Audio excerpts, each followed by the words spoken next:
Listen carefully tonight. Maybe it's your partner. Maybe it's your dad.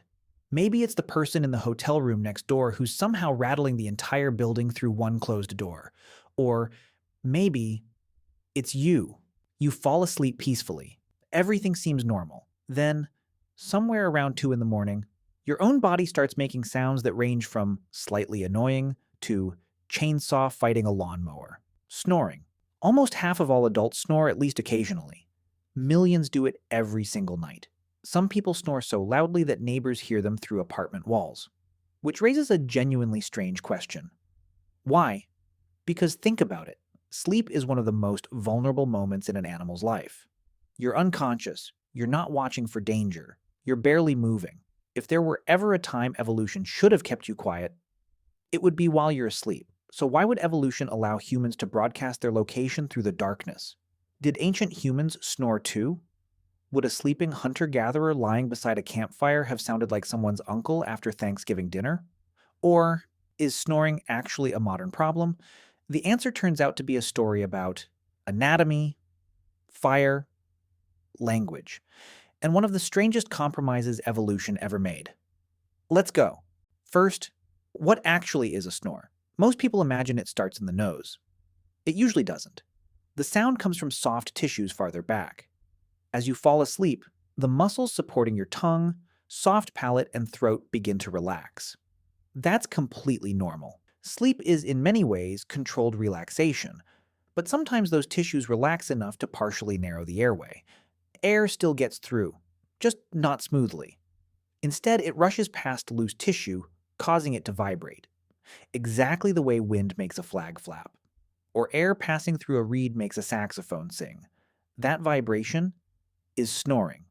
You're not making the sound intentionally. Your throat has accidentally become a musical instrument. Now here's the strange part.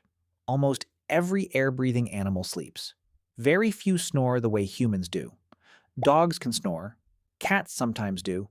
Bears, pigs, even horses occasionally produce snoring sounds. But humans seem unusually good at it. Why? Because humans have unusually strange throats. And that's entirely our own fault. Imagine comparing a chimpanzee's airway with yours. At first glance, they seem remarkably similar. Same lungs, same tongue, same basic organs. But hidden inside the neck is one enormous difference. Your larynx, your voice box, sits much lower. This creates a longer section of throat called the pharynx. That longer airway gives your tongue extraordinary freedom of movement, which is fantastic for speaking. Tiny changes in tongue position allow you to produce thousands of different sounds. A, E, U, S, R. Entire languages become possible, but there's a cost. A longer airway is also a less stable airway. When muscles relax during sleep, there's simply more soft tissue available to vibrate. In many ways, humans snore because humans talk. This trade-off is one of evolution's favorite habits. Nothing comes free. Birds gained flight. Their bones became fragile. Cheetahs became incredibly fast. Their bodies overheat quickly. Humans developed remarkably flexible speech. Our throats became easier to collapse. Evolution wasn't designing perfection, it was negotiating compromises. Now think about your ancestors. Picture a group of Homo sapiens sleeping beside a campfire 40,000 years ago. Someone snores. Does that attract predators? At first, it sounds likely. After all, noise usually attracts attention. But surprisingly, probably not very much. Large predators don't simply attack everything they hear. They're cautious. A lion with a broken leg often dies. A wolf injured during a hunt may starve. Predators constantly weigh risk against reward. A campsite already contained smoke, firelight, human scent, multiple people, moving shadows, voices before sleep. To a predator, one snoring human wasn't an isolated meal. It was part of something much larger, something evolution had already taught them to avoid. In fact, snoring may have mattered far less than we imagine. Ancient humans rarely slept completely alone. They slept in groups, inside caves, under shelters, around fires. If one person snored, the group remained protected. Someone else always stirred. Someone always shifted position. Human sleep evolved collectively, not individually, which helps explain another curious fact. Most people don't wake themselves by snoring. Other people do. Sleep evolved assuming there were other humans nearby, but if snoring has existed for so long, why does it seem much more common today? Because modern life quietly changes our anatomy. Let's start with body weight. Fat doesn't only collect beneath the skin, it also accumulates around the neck and throat. That extra tissue slightly narrows the airway. When muscles relax, there's less room left for air. The vibration becomes stronger. The snore becomes louder. This is why weight gain often increases snoring, and weight loss often reduces it. Not because fat reaches your nose, because it changes the geometry of your airway. Age does something similar. As we grow older, muscle tone naturally declines, including the muscles holding open the throat. That's one reason children generally snore less than older adults. The structure hasn't changed dramatically. The support system has. Gravity simply wins more often. Alcohol makes the effect even stronger. Many people believe a drink before bed helps them sleep. It often helps them fall asleep. That's different. Alcohol relaxes throat muscles even further. The airway narrows more. Snoring becomes louder. Sleep quality often becomes worse, sometimes much worse. Then there's something almost nobody thinks about. Modern pillows. For most of human history, people slept on relatively firm ground. Animal hides, grass bedding, simple supports. Today, soft mattresses and thick pillows often push the head into positions that slightly bend the neck.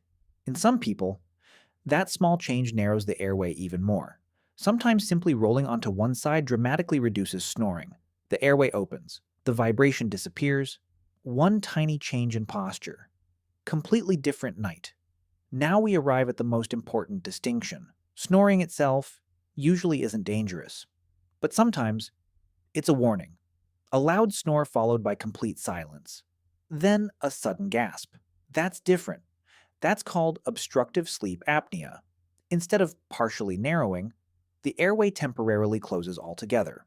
Breathing actually stops, sometimes for 10 seconds, sometimes longer. The brain senses falling oxygen, briefly wakes the sleeper. Muscles tighten. Breathing resumes. Then the cycle repeats, again and again, sometimes hundreds of times in one night. The person often remembers none of it, yet their sleep becomes deeply fragmented.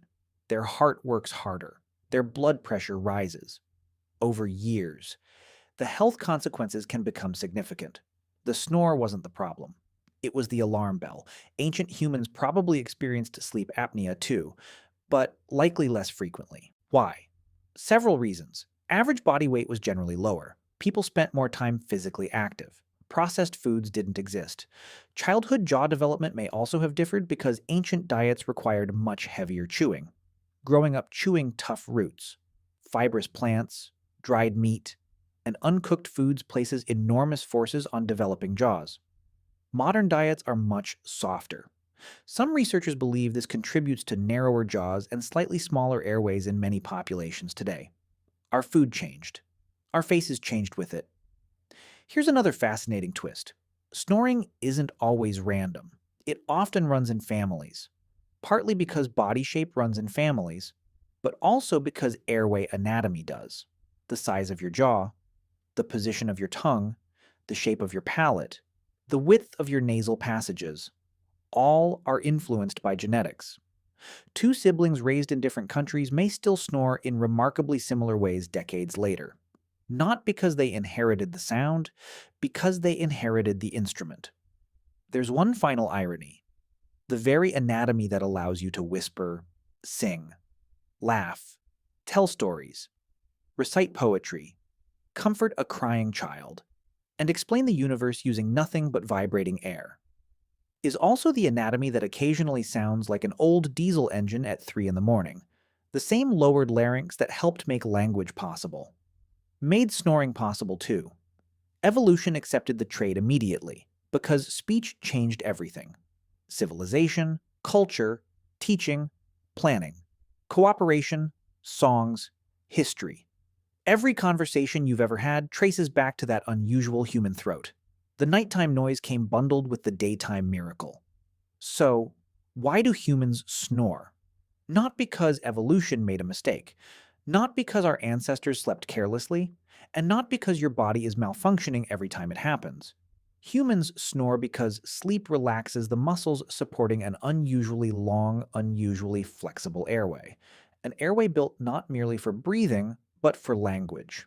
Modern factors like aging, body weight, alcohol, and sleeping position often make that vibration stronger. Sometimes it's harmless. Sometimes it's a signal worth paying attention to.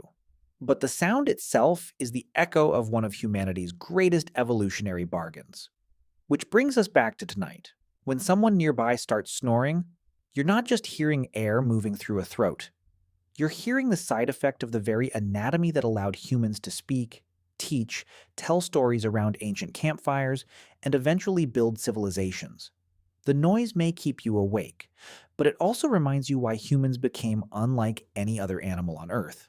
Sometimes, the same throat that tells history during the day accidentally performs a concert after dark.